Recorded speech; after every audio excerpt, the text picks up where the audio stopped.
Good afternoon. Welcome to the second of 5 PDGM webinars. Today is a financial analysis of your agency. My name is Sarah Ratcliffe, and I'll be monitoring the questions. If you have questions, you can type those into the question box that you will see on the control panel on your right-hand side. Our presenter again today is Melinda Gabori of Healthcare Provider Solutions. She is an expert in her field and has over 27 years of experience. She presents nationally and is well known throughout the country in this industry. This session is being recorded. Again, if you have any questions, please type them in the box and questions will be read at the end of the presentation. With that, I'll hand it over to you, Melinda. Thanks so much, Sarah, and thanks everyone for joining us again today. We're going to talk about financial pieces and parts to the PDGM groupings model, and actually I'm going to be able to give you some numbers and percentages specific to the state of Illinois that came from the LDS database from CMS. So CMS has this huge database, and it is huge, database that has been broken down by Medicare provider number. And of course, we were able to isolate all of the agencies in the state of Illinois together in one file, and we're able to do some analysis. Now, understand that the data that they have, that they produce in this LDS database came from 2017, so it's not your current today data. They are going to be issuing an update to that LDS database in July, I believe, that will contain the 2018 database and information. But again, understand that the data we're going to talk about today is your 2017 claims data, converting that into what would be PDGM and looking at the reimbursement. And this again is for the entire state of Illinois, at least that are present in that LDS database.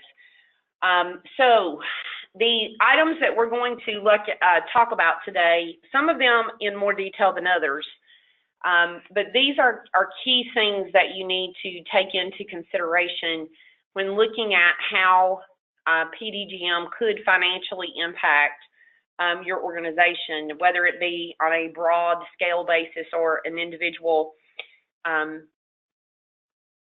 episode. Coding is the first one that you see on the list. We are going to look at some comorbidity, which is the fourth bullet on the screen. Some comorbidity impact information in just a second. As far as the coding groups, the breakdown of the 12 individual coding groups and their difference in their case mix weights, in that zip file that we talked about in the first webinar, on the CMS website home health page, there's a zip file at the bottom of that page that says PDGM groupings model, and it has within it an Excel spreadsheet that has all the case mix weights. And so you would be able to glance at that and get the differences in the case mix weights just from one category to the next. But we are going to break down some of the other intricate details, including comorbidities, early versus late, et cetera, in just a moment. The functional ADL items impact, we are going to look at the percentage difference in case mix weights from the functional levels from low to medium, medium to high, et cetera, in a few moments, and talk a little bit more about what that means. Overall reimbursement from PPS versus PDGM, we're going to look at for Illinois today. You being able to look at that yourself, you can, on the CMS website, there is a place where you find that zip file we just discussed. There is another link that says LDS data, and you can find your provider number, and it will simply on one line tell you what the overall impact is.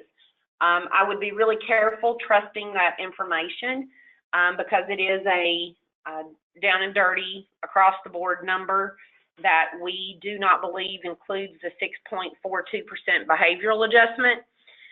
It is better than nothing, obviously, but it is a bit questionable, so I wouldn't go to the bank with those numbers. in being able to look at your current data, so hopefully some of the things that we will talk about today will help you be able to look at some of your current episodes and compare those to what they would look like. There is also an actual grouping tool on that in that CMS zip file where it's built in Microsoft Excel, and you basically put in the basics of an individual episode, and it will give you the case mix weight that will result in that calculation. LUPAs under PPS versus LUPAs under PDGM. This is going to be quite eye-opening. I was quite shocked, to be honest, to see some of the information in that LDS database that I'm going to share with you today, and not that that I think it's wrong, because I don't believe it's wrong. I just didn't realize it was on the scale that it actually is. High therapy episodes under PPS versus high therapy under PDGM, only in the sense that the difference that you will be paid for those equivalent episodes under PDGM versus PPS is what we're going to look at today. High therapy, from the levels that some of us have been providing therapy, will have to be looked at in detail under PDGM, and that is part of the cost containment discussion that we are going to have at the end of the presentation today. And then lastly, we're going to look at cash flow and the reality of what we are expecting from a cash flow standpoint in the first quarter of 2020. So the first calculations I want to share with you, and this is just across the board. This is how the case mix weights flow. And so when we went through the basic structure of PDGM in the first webinar, we talked about the fact that community is going to be any referrals where the patient was not officially admitted and discharged from an institution within 14 days prior to the 30-day payment period in question. When you are initially admitting a patient, if they have not been in home care for greater than 60 days, that 30-day payment period will be considered early. And so this first piece of information is basically just sharing with you that if you have a patient that is early community versus early institutional, the early institutional patient is going to be an 18% higher case mix weight. And not necessarily in the end 18% higher reimbursement, but the initial case mix weight will definitely be 18% higher than a patient that is early community. That assumes that everything else about those patients are identical.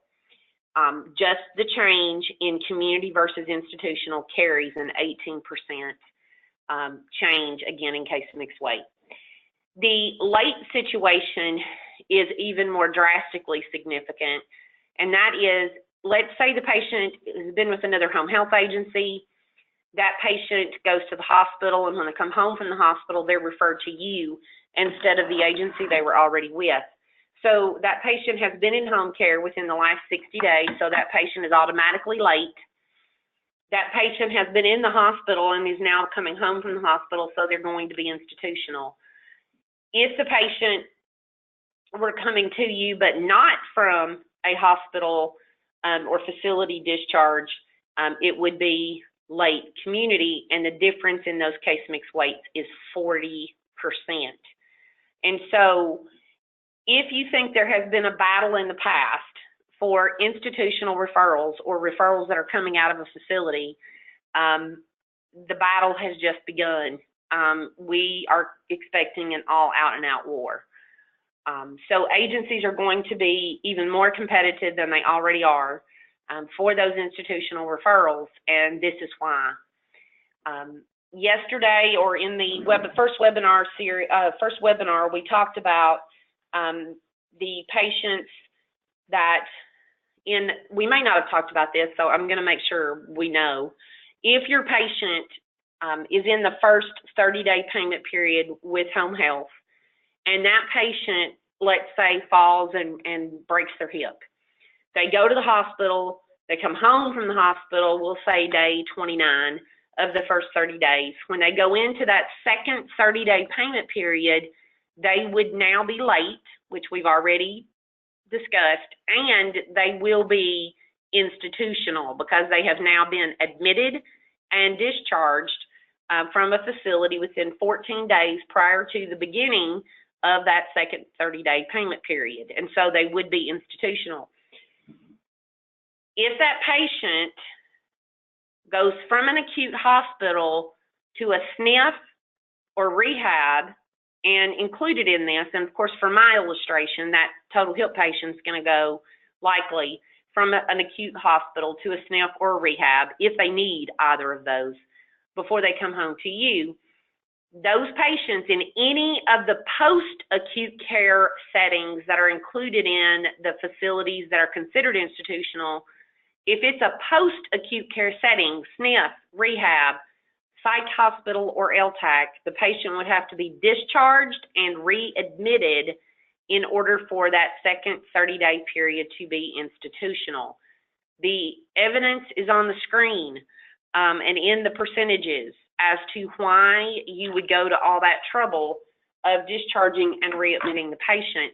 And Medicare or CMS was very clear in the final rule that was issued in November that their expectation is that agencies will be discharging and readmitting those patients. The next screen is the functional, addresses the functional level of the HHRG calculation. We use these screens in the first webinar just to emphasize again that there are 3 levels of functional grouping: low, medium, and high. 33% pretty much across the board of your episodes should group into each of those. And these next couple of screens take you through the number of points needed to get to each of those levels within the individual 12 clinical groupings. And so the numbers I want to talk to you about today are the increase in case mix percentages based solely and completely on the functional grouping. And so in breaking down the HIPS code in its entirety, we addressed the fact yesterday you have admission source and timing, then you have the clinical grouping based solely on the primary diagnosis of the patient, then you have the functional grouping, then the comorbidity adjustment, and you have a HIPS code equaling a case mix weight. And so the percentages that you see on the screen, I took from the MMTA other clinical grouping, one of the 12, and I looked at 3 different case mix weights where that the only thing that changed from one case mix category to the next was that the functional level changed from low to medium and another from medium to high.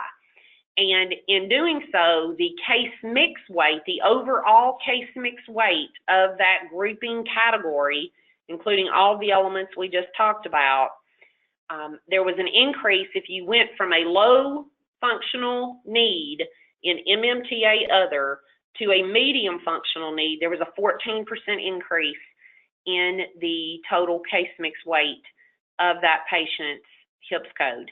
If you went from a medium functional need to a high functional need, it was a 12.6% increase in case mix weight. Wound care patients did the exact same thing. 3 different categories where one was low functional need, one was medium, one was high, all other things being the same, 15.3% increase in the overall case mix weight from low to medium functional need, 12% from medium to high. And then in the musculoskeletal rehab category, which are going to be your patients that have had knee surgeries, hip surgeries, etc., the increase in the functional case mix percentage, 12.7 from low to medium and 14.3 from medium to high. And obviously there are 12 clinical categories, so there would be some variances in each of those. So in the first webinar, when we talked about the functional groupings and those numbers on the previous screens, we talked through the fact that the case mix or the points, I should say, that it takes you to get to a medium level of functional need in some of these categories is more points than others. So if you look at the wound care patients, we're going to go back a screen, and if you look at this wound care category at the bottom, you see that you have to have 43 points in the functional scoring to get to a medium functional need, and then 62 to get to a high. If you look at the musculoskeletal rehab section, you only have to get 39 points to get to a medium functional need and only 53 points to get to a high. So you have to have less points to get to a higher level of functional need in the musculoskeletal rehab category, where with wound care, you have to have many more points. And as you can see, many more points to get to the wound care level is also worth 15.3% higher case mix weight, where it's only worth 12.7% in the musculoskeletal rehab. It doesn't quite work out that way when you get from medium to high. With wound care, it's only a 12% increase, where with musculoskeletal rehab, it's a 14% increase.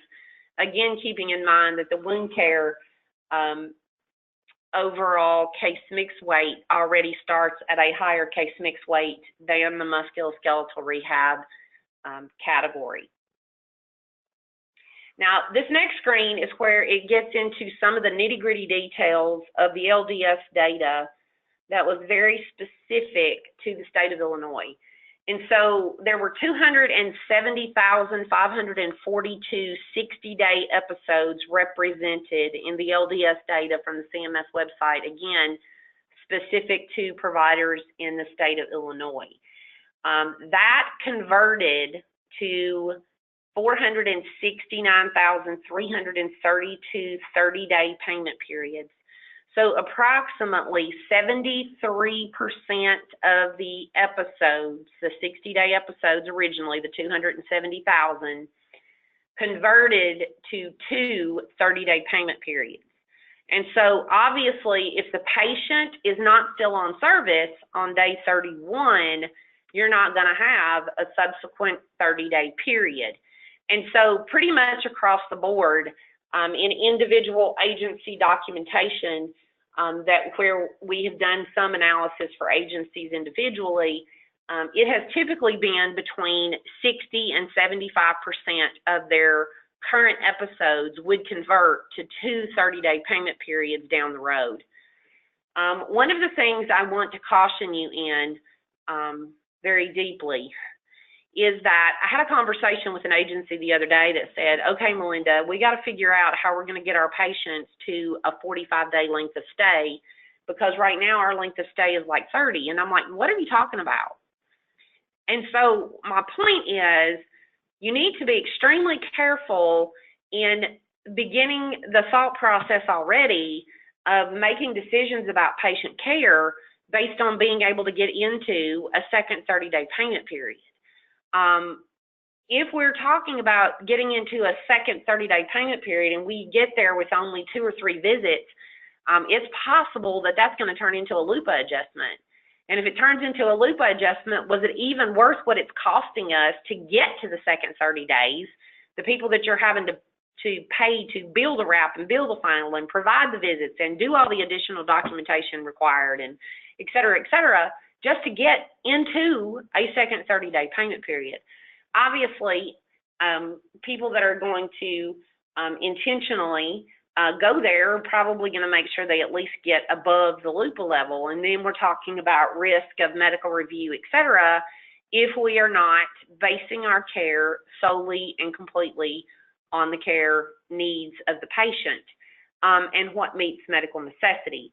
And so the 73% of episodes converting to 2-day payment periods, again, understand that this is for the entire state of Illinois, and it's from the data from the claims that were submitted in 2017.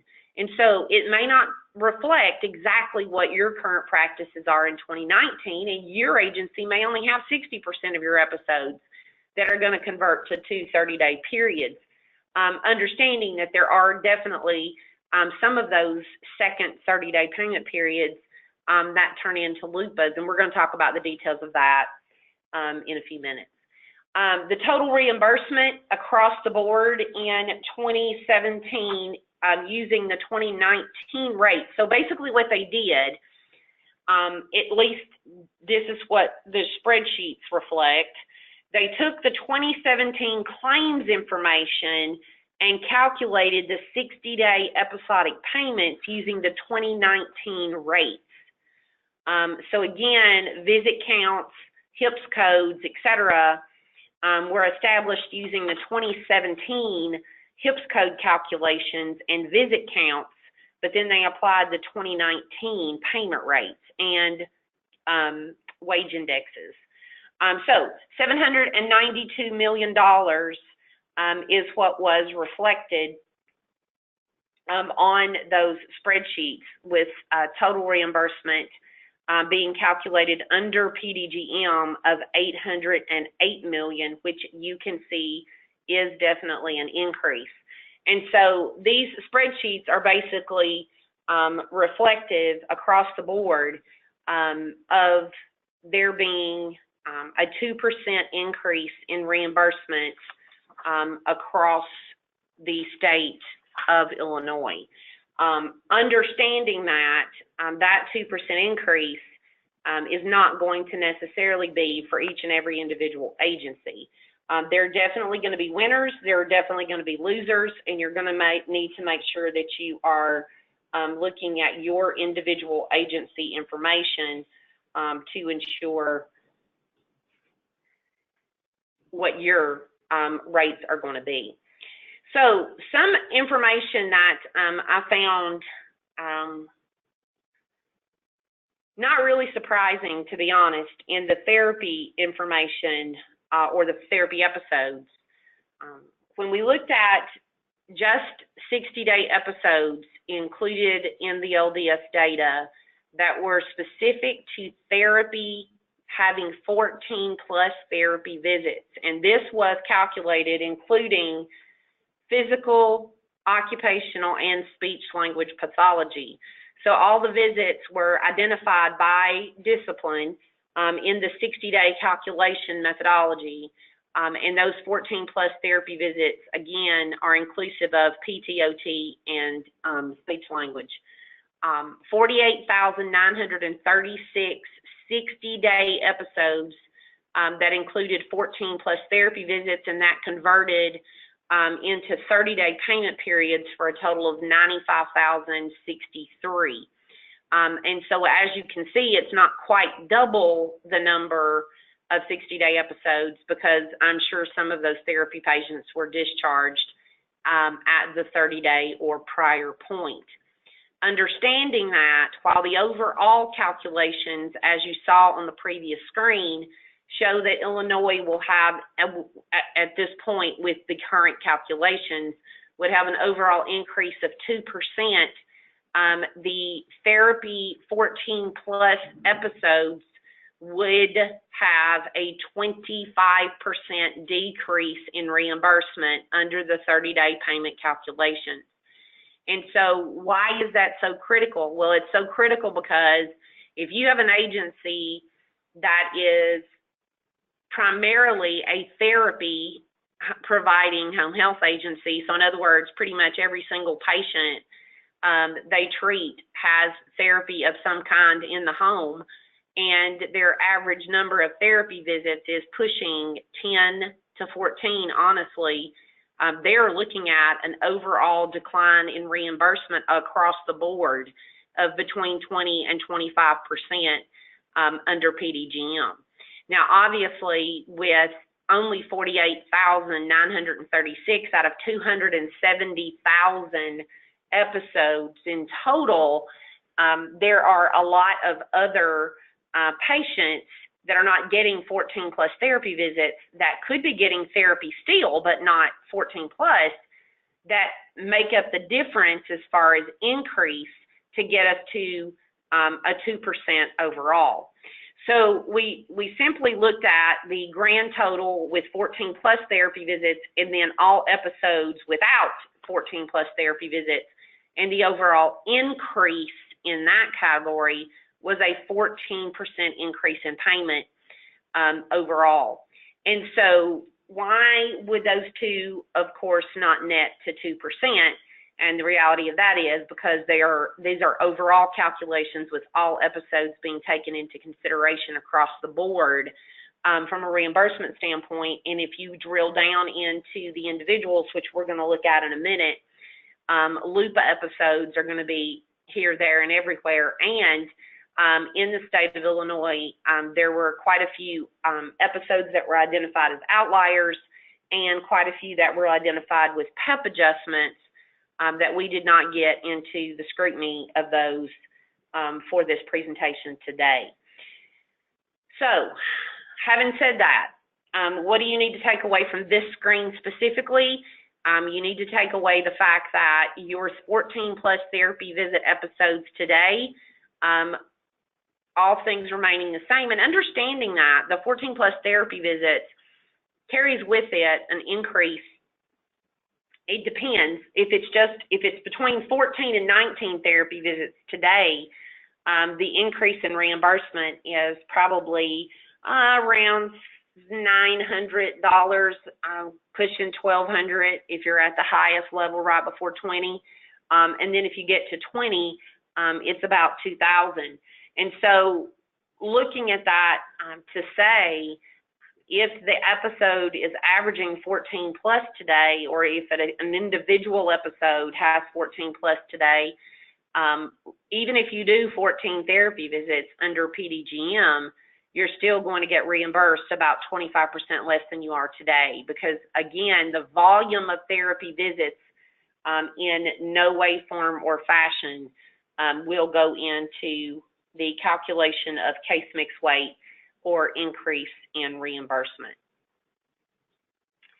So this next screen was quite eye-opening, meaning I was quite shocked. I knew that some of this existed, but was not prepared for what I saw. So this is the deal. 7% of the total episodes that were reported in the Illinois LDS data were 60-day LUPA episodes. So 7% of the 270,000 episodes were LUPA episodes in the 60-day format.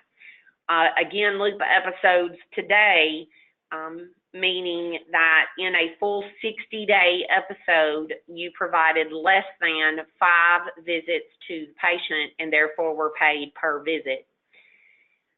When the calculations are made under PDGM in this LDS database, of course, based on visit counts and applying those visit counts to the new methodology under PDGM, a grand total of 6% of the 30-day payment periods were LUPAs, using the visit counts again from the 2017 claims data.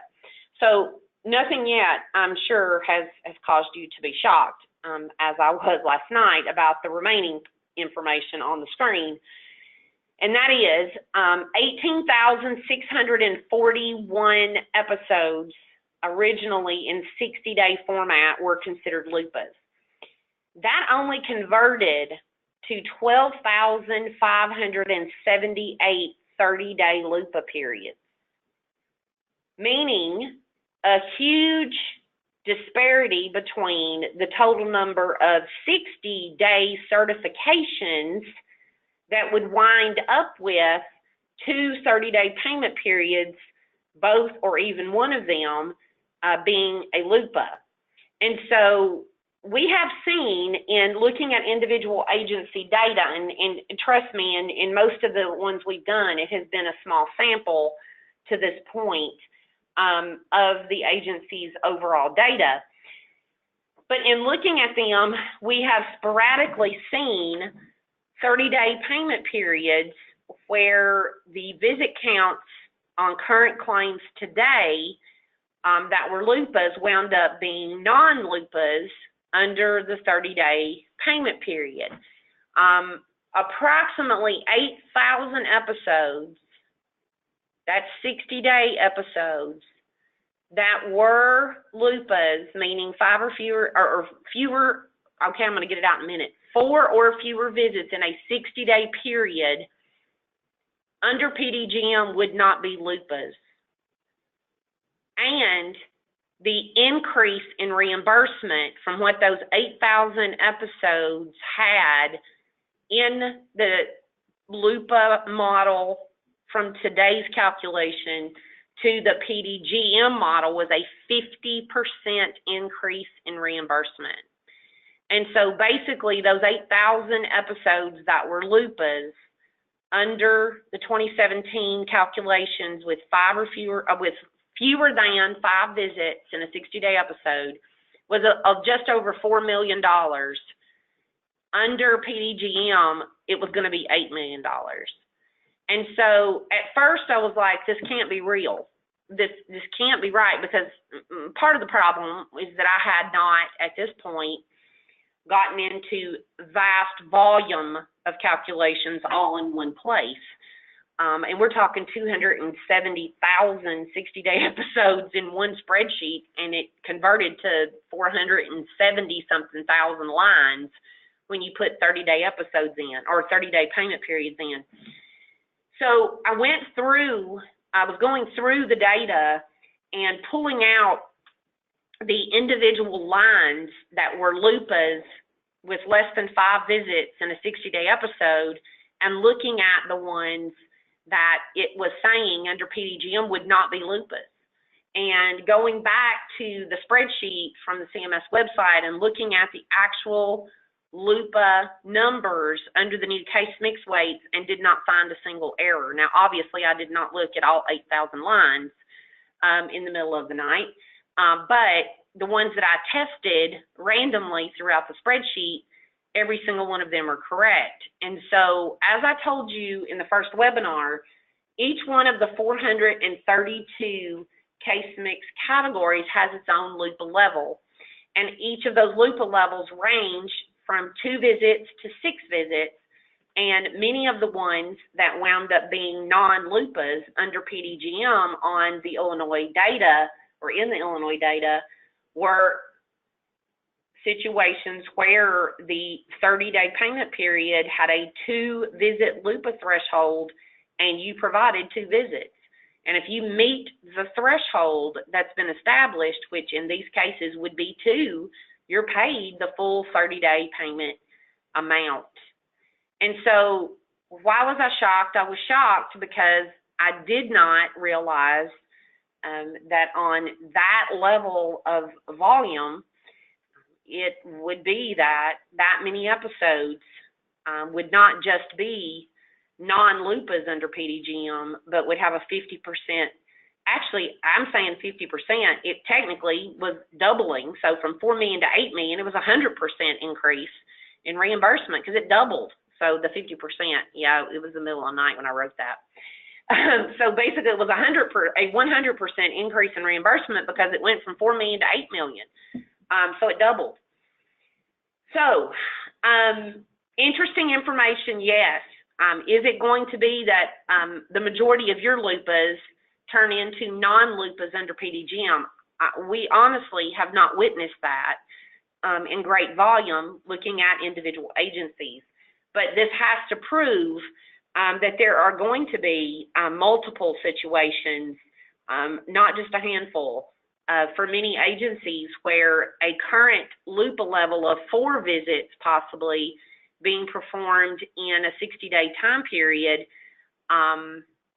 would turn into a non-LUPA situation in an individual 30-day reimbursement period, and therefore you get paid a 30-day reimbursement instead of per visit. So quite interesting information, and to be honest, had it not been for the doubling of those episodes as far as dollars in reimbursement is concerned, there would not have been a 2% increase across the board for Illinois. And so that was extremely interesting data that I was excited to be able to share with you today. So these next couple of screens just highlight and revisit the primary diagnosis clinical groupings. And as I said earlier today, you can get the case mix weight listing off the CMS website and look at the individual case mix weights just from one category to the next. I do want to share this with you from a diagnosis standpoint, and that is the comorbidity adjustment and the financial impact of it. The low comorbidity adjustment, as we said in the first webinar, is that if you have one secondary diagnosis that is on the list of the comorbidity subgroups associated with high risk or high resource utilization, you will get the low comorbidity adjustment. Going from having no comorbidity adjustment at all in your case mix weight to a low comorbidity adjustment increases your case mix weight 6% or 5.97%. Going from a low comorbidity adjustment to a high comorbidity adjustment, which again basically means that you have two secondary diagnoses, one in each of the comorbidity subgroup interaction categories that are associated with even higher resource utilization. And going from a low comorbidity to a high comorbidity adjustment is a 12.5% increase in case mix weight. Again, that being the only thing that changes from one HIPS code to the next. So quite significant for you to make sure that your staff that is doing the coding for you and your clinical staff that is having to provide those diagnoses that they will be providing treatment to ensure that they are as detailed as possible and as compliant as possible in establishing all diagnosis codes that should be used in the coding of the patient, in emphasizing the fact that obviously we should always have been coding all diagnoses that are pertinent to the care plan of the patient, but most importantly, making sure that those codes are specific enough to support the medical necessity of the care that we're providing. And then you see the percentages of increase in case mix weight that those will convey in the calculation of your payment. The next thing I want to talk about is cash flow. And so I was a part of the National Association for Home Care and Hospice, PDGM National Summit, that was also sponsored by the state home care associations, and as a presenter given permission to use some of the screens from those presentations as long as we acknowledge where they came from. And as you can see at the bottom of the screen, these cash flow screens, these next three, did come from the PDGM Summit presentations. And so this cash flow analysis, I want to make sure that you hear clearly, was put together from the standpoint that we live in a perfect world, and we don't live in a perfect world. Everybody knows that. And what I mean by that is, in putting this together, the process of calculating what cash flow is going to look like, as you can see with the PDGM RAP 1, which is the third line in the data, shows that the start date's day 1, end date's day 1, of course, because we're talking about a RAP, that you actually bill it on day 7, which includes 3 criteria have been met, and that is the OASIS has been finalized, the plan of care has been finalized and sent to the physician, and the first billable visit has occurred. And so if you're getting your OASIS completed, reviewed, etc., and you're getting your plans of care concrete, etc., then yes, possibly you're getting wraps out in 7 days. But if you're not getting wraps out in 7 days, you're gonna have even more of a cash flow issue than I'm getting ready to share with you come January 1st. And so this again assumes you get that first wrap billed in 7 days, you get paid in 14 days. Final claims, the end would be the 30-day payment period ending for the first final claim. If you get it billed by day 44, which is 14 days, and probably pretty generous based on time frames that we see today, and then of course you get paid by day 58. That's assuming when you send it in on day 44, it gets accepted and processed the same day, because final claims are subject to the 14-day payment floor, and so the absolute minimum would be day 58, likely going to be longer. And then we go through the same process with the second wrap and the second final claim in the process of billing wraps and finals under the PDGM model. This next screen, number 15, shows some assumptions that were put into the calculations of this cash flow process, the length of stay under the current prospective payment system. And so this would apply to any of the final claims, wraps and final claims that you have to still bill and process as of the end of the year. And the amounts you see there, and then the PDGM and the value of the PDGM 30-day payment periods. And so most importantly, this screen is the one that you want to look at. And it basically outlines the PPS reimbursement you would be continuing to receive because of claims from the end of the year that still have to be processed and paid. Then going into the reimbursement you would receive from the PDGM 30-day wraps and finals. And basically the bottom line is our anticipation, and there have been multiple calculations done and pretty much all coming out to these same estimates, or at least close to these same estimates, is that, again, all things perfect in a perfect world, and the exact timing that I just showed you on that previous spreadsheet or that previous screen would include that there's going to be at least a 12% decrease in cash flow in January, 9 to 10% in February, and March before you see any positive results of cash flow, and April, as you can see, being basically break even as far as anticipated cash flow.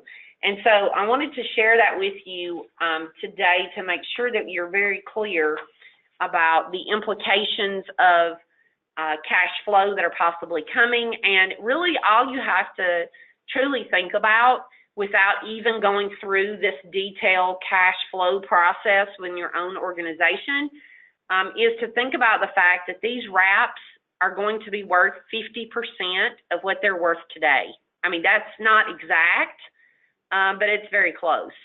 And so basically, if you're living paycheck to paycheck, meaning Medicare reimbursement deposit to the next, you may have a quite difficult time getting through this. And so having said that, you have time to prepare.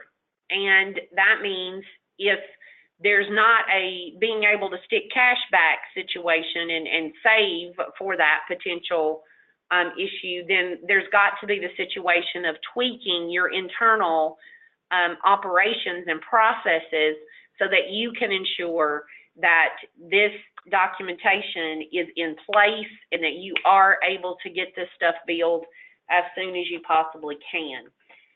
We don't have a whole lot of time to go into these next couple of screens, but I do want to highlight some things you definitely need to think about from a cost containment standpoint. If you're going to be down at all, and you are going to be likely from a cash flow standpoint, at least initially until it catches up, but possibly depending on your current episode structure or case mix structure, you could be looking at a reduction in overall payment, especially in the first part of next year. So cost containment may be where you have to really drill down.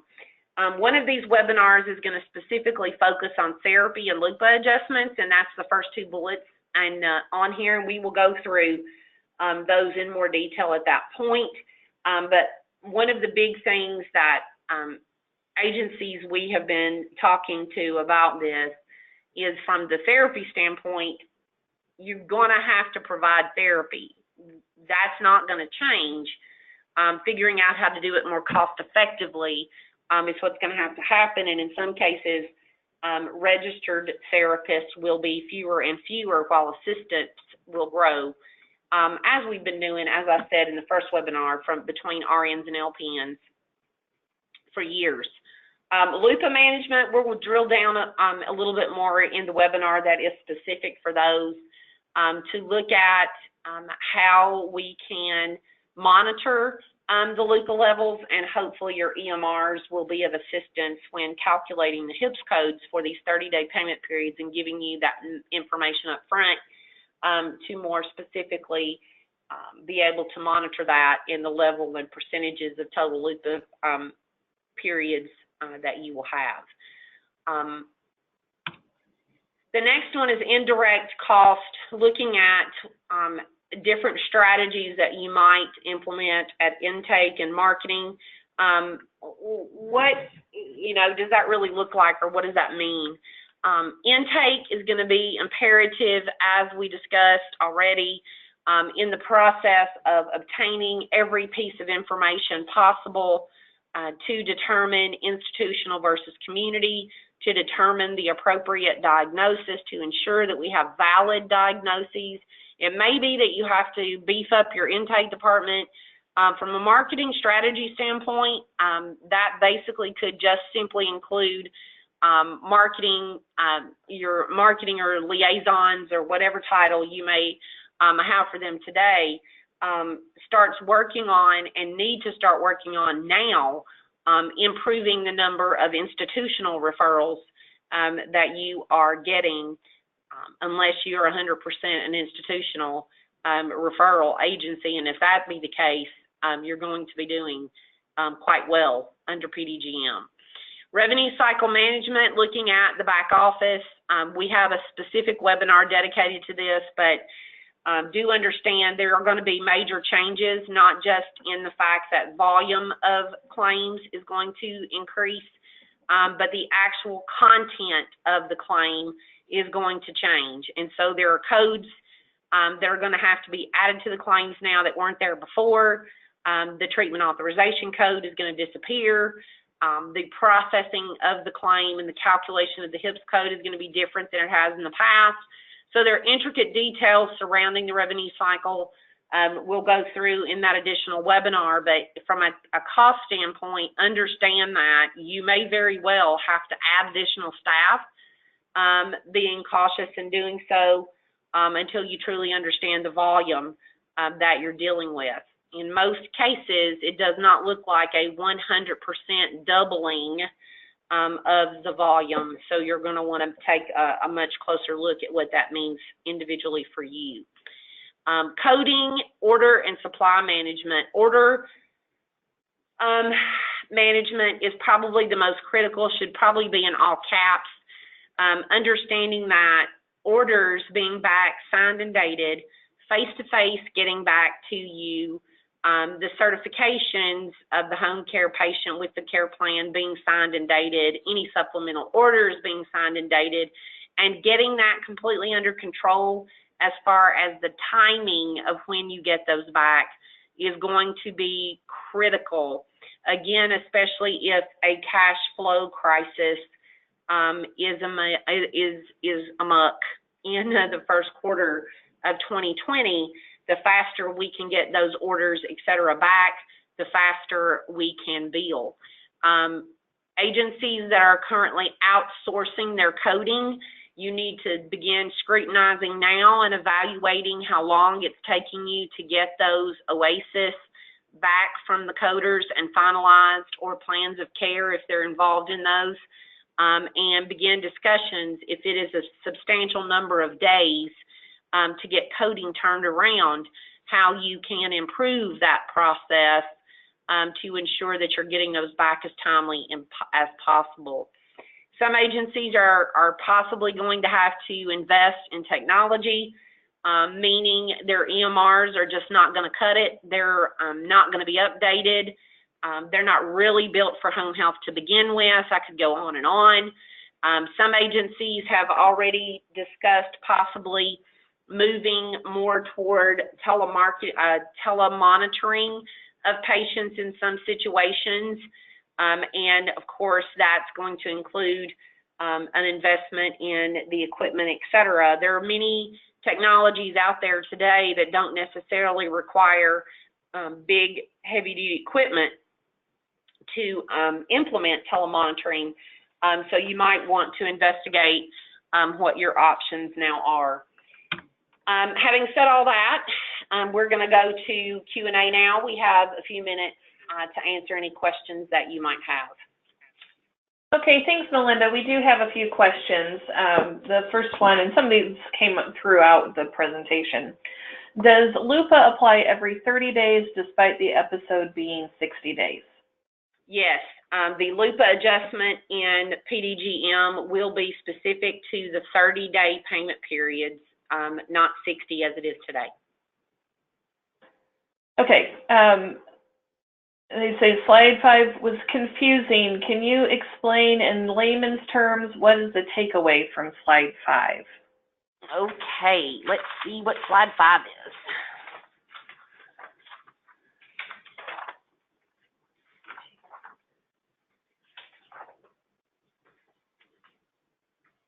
Sorry.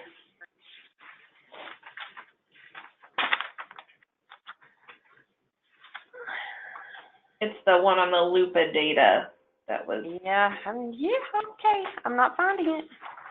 So, oh, here it is. Sorry. Slide 5, the LUPA data is on slide 10. Oh, I don't know. Slide 5 then, she says. I am so sorry. That's okay. So slide 5, if I am looking at it correctly and the numbers are not showing up on my printout, would be the slides that show the 12 clinical categories and the functional low, medium, and high levels from the functional calculations.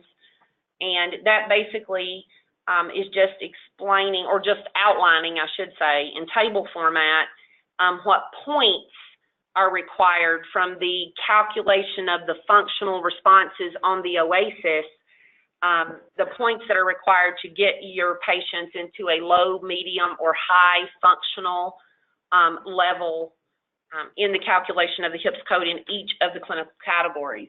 Melinda? Yes. She says, sorry, page 5. Oh, okay. Then that was the one you were talking about. Yeah, I think right? so. Yes. Yeah, I think that is, oh, okay, so which one do we want to talk about? She said lupus, right? So basically what this means, and it is a little confusing because it's honestly not what we expected overall, but first of all, on this screen, there 7%, in the state of Illinois, 7% of all 60-day episodes in 2017 were lupus, meaning the 60-day episode had less than 5 visits. When those 60-day episodes visit counts were put into the PDGM model, that converted to only 12,578 30-day LUPA periods. So we're talking about 30-day periods now, not 60. And so having said that, that's only about 6,300 60-day episodes, or a third of the 60-day episodes that were lupus in the past will be lupus under PDGM. So that means 2/3 of the 60-day episodes today that were lupus would not be lupus under PDGM. And that's because if you look at the LUPA levels for each of these individual case mix weights, some of the LUPA levels are only 2 visits. And so if you had a 60-day episode today where, let's say it was a Foley catheter patient, that you're changing the Foley once a month. So that's 1 visit in each of the 30-day periods. And the patient's Foley was dislodged or was leaking or whatever for another visit in the first month and another visit in the second month, and the HIPS code associated with that patient's 30-day payment periods had a LUPA level of 2. Well, that patient's 2 visits in 2 30-day periods today is a total of 4 visits in 60 days, which is a LUPA today. But under PDGM, if those individual 30-day payment periods have a case mix weight such that their LUPA level is only 2 visits, you would be paid the full 30-day payment amount instead of a per visit amount. And in the Illinois data, again, there were 18,641 60-day periods that were lupus today. That only converted to 12,578 30-day payment periods that were lupus. So basically a third the 60-day episodes were still LUPAs under the PDGM model, the other 2/3 are going to be paid at 30-day payment amounts. And as I said earlier, a 100% increase from $4 million in LUPA payments to $8 million in full 30-day PDGM payments. Okay, thank you. The Illinois-specific LUPA data is fascinating. Do you think this is one of the reasons Illinois as a whole is projected to have a 2% increase in reimbursements under PDGM? Yes, it's the only reason, honestly, because it increased, the total overall increase in dollars was only $16 million to make a 2% increase. And the increase in LUPAs, it's not the only reason, but the increase in the LUPA payments alone was like $5 million, so probably a third of the total overall increase in dollars. And so, yes, it was at least a third percentage-wise of the reason that Illinois has an overall increase. Mm-hmm. Okay. Are swing beds considered a post-acute facility? No, because they're billed as NFs or non-skilled facilities. In order for it to be considered institutional for the home health PDGM payment period, it would have to be billed as a SNF or a skilled bed. Okay. That's a very good question, though. Mm-hmm. As Illinois begins RCD this June 1st, was that taken into consideration when formulating any of the calculation comparisons between PPS versus PDGM? No. RCD is not really going to change reimbursement at all. You're going to have to get each and every 60-day certification approved. And to my knowledge, they still have not confirmed whether you're going to have to get each 30-day payment period approved or just once for the whole 60 days. But regardless, as long as you have the documentation affirmed, you should not have any payment differences versus anyone else. Cost differences maybe, but not payment differences. Okay. Does anyone else have any questions? I think we're at the end. I'll give it a couple minutes. We will pick up with our rest of the sessions in May, so we have next week off. Any questions, last call? Oh, wait. What is the projected impact of PDGM? Boy, that's a loaded question. So because of the fact that I understand.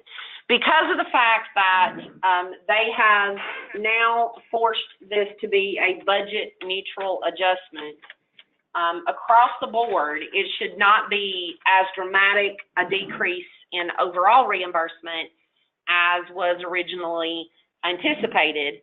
However, as I was saying earlier when we were talking about the therapy numbers especially, if an agency has a significant number of therapy visits as their average number of therapy visits across the board, and many of their case mix weights have been established as higher case mix weights, therefore higher reimbursement in 60-day episodes because of those visit volumes in therapy, they're going to see a huge decrease in overall reimbursement in that agency in the coming year, where agencies that their overall average therapy visits has been less than 10, meaning primarily med-surg patients, they tend to pick up quite a bit. So even in the Illinois data that we looked at today, all the episodes that had less than 14 therapy visits, and this of course is in the congregate, all of them together, was a 14% increase in reimbursement comparing today to PDGM.